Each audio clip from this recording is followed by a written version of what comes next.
And so I've told you a little bit about the things that distinguish liberals from conservatives, right? The conservatives are high in conscientiousness, especially orderliness, and low in trade openness. And so that means a conservative is someone who puts things in boxes, puts the boxes in order, and doesn't like them to be messed up, right?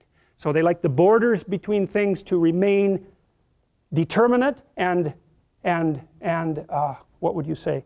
And inviolable. And I think that's true at every level, from the conceptual all the way up to the political. I think the fundamental political question, and I think this is why the temperaments align across these political dimensions, is whether the borders between things should be open or closed. You see this reflected worldwide right now in the arguments about immigration, right? Because the liberal types are saying, open the gates, and the conservatives are saying, wait, you don't know what you're inviting in. And you might say, well, who's right? And the answer is, you don't know. That's the thing.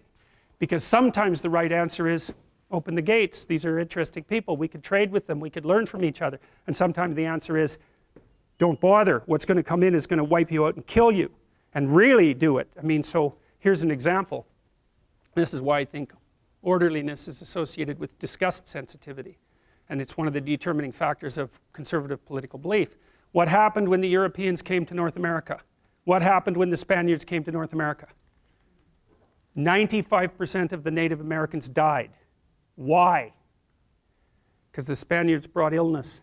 Smallpox, measles, chickenpox, all these things that the Native Americans had absolutely no resistance to. There were hardly any diseases at all in North and South America. The Spaniards showed up.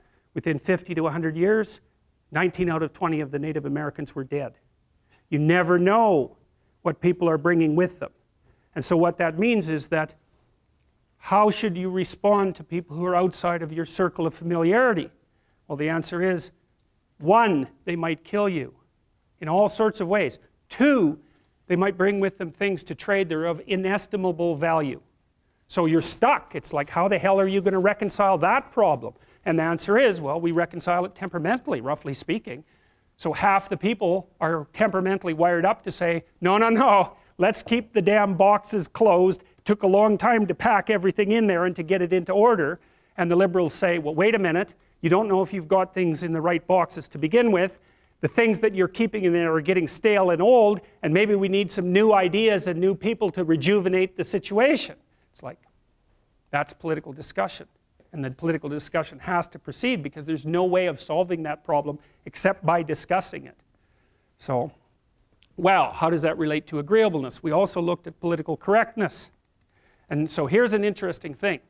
Purely from a scientific perspective, you might ask yourself, if you talk about political correctness, one of the things that the people who tend to be labeled as politically correct say is there's no such thing as political correctness. It's just a pejorative label that people who are opposed to those views impose on a set of beliefs to demonize it.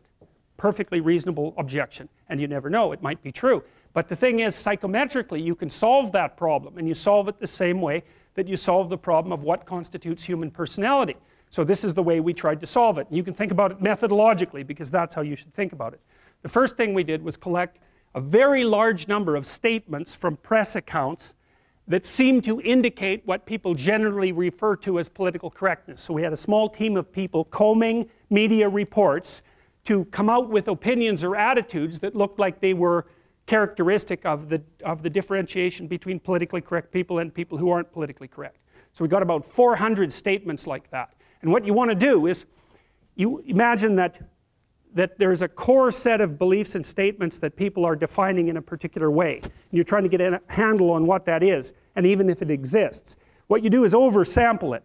If you can find questions that might even tangentially be related to the phenomena in question, you include those, because the statistics will take care of the excess. Okay, so then what you do is you take your 400 items, roughly speaking, and you get people to register the degree to which they agree or disagree with them. Get 1,000 people to do that. And then you subject that to a factor analysis. And what the factor analysis does is tell you how those questions clump.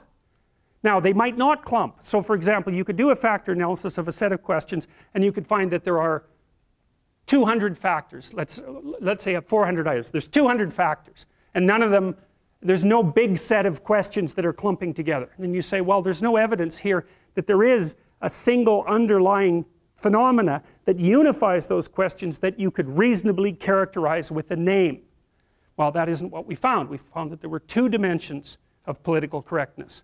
One of them looked like liberalism, except that the people who were politically correct, in addition to being liberal, were very high in trait agreeableness. And agreeableness has almost nothing to do with the classic liberal-conservative divide. It's weakly related in that conservatives are more compassionate than liberals. Sorry, liberals are more compassionate than conservatives. The difference isn't huge.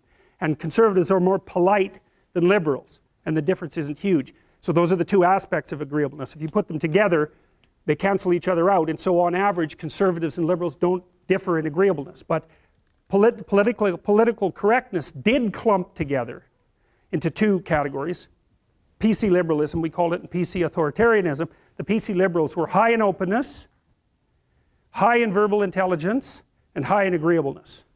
And the second group was PC authoritarians. And they were also high in agreeableness, but they were high in orderliness, and the correlation with that was negative in relationship to verbal intelligence.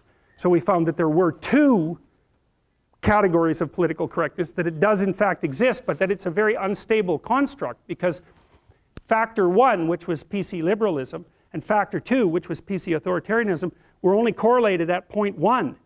And so what it indicates, and this is our prediction, roughly speaking, from the lab, is to the degree that there's unity, so to speak, on the politically correct left, it'll fragment into two groups. One will be the PC liberals, and the other will be the PC authoritarians, because although they're united by their tendency to agreeableness, they're not united by other temperamental traits, nor in their core beliefs. It's the PC authoritarian types, for example, who are very obsessed with language control.